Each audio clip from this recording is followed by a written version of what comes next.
નમસ્કાર, કેપીટીવી ગુજરાતી ન્યૂઝ ચેનલમાં આપનું હાર્દિક સ્વાગત છે। આજના મુખ્ય સમાચાર। જીવદયા ફાઉન્ડેશન દ્વારા નીનાબેન કિશનભાઈ મિસ્ત્રી યુકેના સહયોગથી સફાઈ કામદાર મહિલાઓને સાડી તથા મીઠાઈના પેકેટ વિતરણ કરવામાં આવ્યું।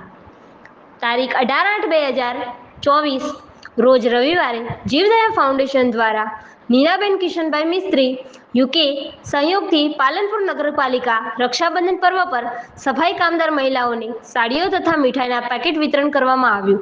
આ સેવા કાર્યમાં જીવદયા પ્રેમી ઠાકોરદાસ ખત્રી, દરજી અજીતભાઈ, દરજી ચિરાગભાઈ, દરજી ચેતનભાઈ, મોદી મિતભાઈ, ભીલ કિશનભાઈ, દરજી વિવેકભાઈ, પિંકીબેન ખડાલિયા, તારાબેન ખડાલિયા, દીપકભાઈ માળી, પરાગભાઈ સ્વામી, સોનુભાઈ રેડિયમવાળા હાજર રહી સેવા આપી।